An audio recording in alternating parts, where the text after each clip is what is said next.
Derek. Derek. Elijah. Please Nice to meet meet you, you. Elijah. Derek? Nico. Nico and Derek. Right. So, Derek, do you believe in an afterlife? Oh, yes. You do? Oh, yes. And you? Why do you say that you believe in an afterlife? It's because we got this life, right? And then if you really dive into the deep imagination, it has to be something after this. Because to me, it comes from a youth age to middle age to old age. And at the old age, where do we go? Because everything's like mind thoughts. I mean, where do that mind thoughts? You ever watch like the little animators that be on TV, like once person died, they go to a whole nother world, like level up and stuff like that? Yeah. I do believe there's something after we leave here. I don't know what it is yet, but you know what's out there. Okay. And you, Nico? I believe the same. I believe that all life is energy, and when your physical being or your temple dies, the energy goes back to where it originated. Do you believe? Born again? Do you believe in God? Almost definitely. But my relationship with God is called the Great Warrior. Who would you say God is? Has He revealed Himself? Does He have Actually, a name? Yeah. To me, he blew me since a little kid. To me, he told me if I follow him, I'll become a great warrior too. So I know him as the Great Warrior. I can't tell you why. Just like right now, the armor that we wear, each armor we wear levels up. Whether it's mentally, physically, spiritually. I can't exactly say who he is, but I know who he is. Like different faces changes, you know. Right now, you could be God coming in up asking us, what are we doing? Like today, we're training in martial fitness, you know, get the essence of what's ever surrounded. You know, like Buddhism is just that we're the authors of our own lives. Right now, we're authoring our own life, and we're the author of our own life. We're the author. Do you believe that God is happy with you? You know what? Do you think you're living a life that pleases Him? Yes or no? Yes and no. Yeah. What makes you say yes and no? Because where I got to right now is like in life, everything we hide behind, like all the obstacles that we hide behind, God takes them away. So it's brings us closer and closer to Him. Like I'm right here, He's right here. My goal is to move towards Him. And it was like a beacon, you know what I'm saying? I don't know what the beacon is, but it's a sound. And the sound is you keep following that sound. Like when Christ told us about guarding our hearts and our mind, that's how you block everything else and focus on that sound where you're going to be. Like me, I'm here to coach. I'm here to train the next kid for the next level, you know. I'm here to teach kids to wear the right armor, you know. I don't know how you get into, if you're a male, you got male armor. If you're a female, you got female armor. No matter what type of armor, I can't wear the female armor because it's going to fit. There's going to be chips in the armor. And that's how Satan can get in. If you're a male wearing female armor, chips in it. If you're a female wearing male armor, that's not the right armor. And Nico, what about you? Do you believe that you're living a life that pleases God? No. I'm just gonna be honest with you. I'm doing a lot that Son of Man has conditioned me to do.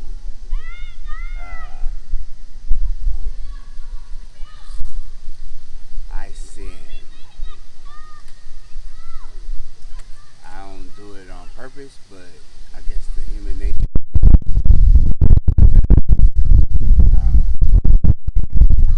I believe we are created by God. I believe that Jesus Christ came. I believe He died on the cross. And I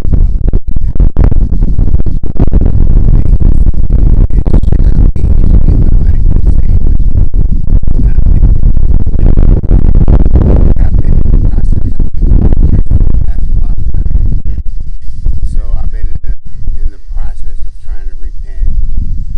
Can't ride the fence, or you get Friday to make. Yeah, I believe in God. I believe you draw near to Him, He'll draw near to you. But you have to make the first move. So let me start with Derek. Derek, do you believe that you're a good person? It depends. How so? Because, you know, depends on what do you mean by what is a good person? A good person is, will I kick a poor puppy? No. Will I stand my ground when I have to? Yes. Will I stand my ground for any other injustice? Depending on what the injustice is.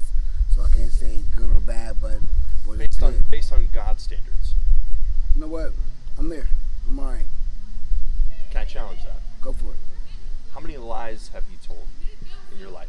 You know what? I tell a lie. It depends on what the lie is. Sometimes you tell a lie for a good reason. Sometimes you tell a lie for a bad reason. Well, remember though, this is God's standard. So if a lie is a lie, he doesn't. Understand. I know that, but one thing about it is, if you don't know God, like my relationship with God is gonna be totally different with your relationship with God. You know what I'm saying?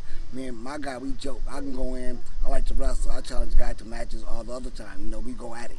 See, that's my relationship with God. You know. See, the concept is, remember, the King of Heaven suffered violence on the violence it in.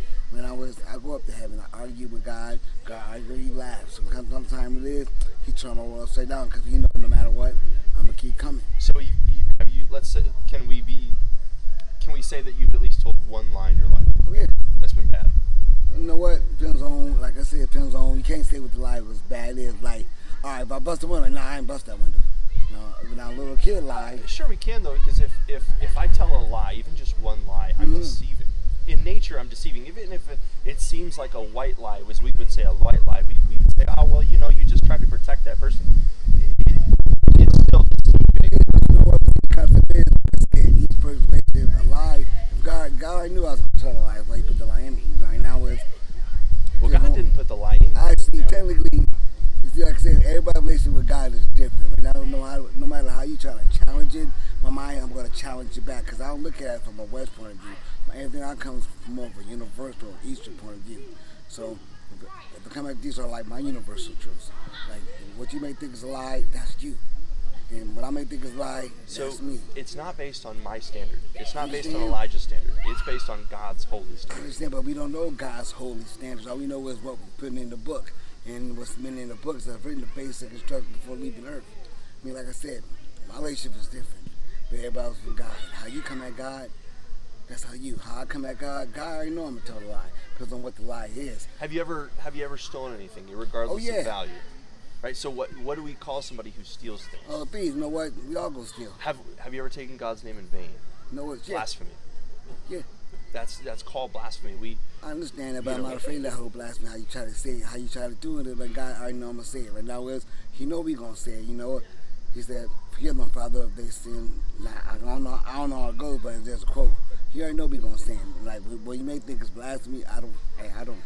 It's not God. It's not what I think. It's what the Bible says. I understand. You know, if the Bible says that we've broken all the 10 Commandments, which is God's holy, perfect moral standard, it shows us that we are lawbreakers by nature. But God already know we gonna do that because He put it in us. He does, but we still have the choice to make. I know, but sometimes, no, I don't regret any choice, whether they're good, whether the lie was good. I made that choice every time. So Derek, if you stood before God tonight, and He opens the books on you, is He gonna find Derek innocent or guilty? He's gonna find Derek who Derek is because He put me who I am. So that whole book of life right there, I'm not believing on that. To me, I already know where I'm going. Right now, my purpose here is to finish what I started. My purpose is driving youth. Like Christ go Black Ops. If you want to get Christ in the schools, Christ got to go a whole other way. The way I coach, when I preach my ministry is a whole lot different than you.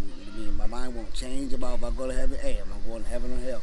Well, technically, you already know where I'm going to go. To me, hey, wherever it is, sometimes in life, if you're going to take your demons, don't let your demons drag you to hell. You drag your demons to heaven. So right now is I exercise my demons. I train my demons. So the demons are demons because it's too late for them, but it's not too late for you. It's not too late for Nico. I understand. So if God finds you guilty and He sentences you to hell, does that concern you? No, it doesn't, because I already know where I'm going.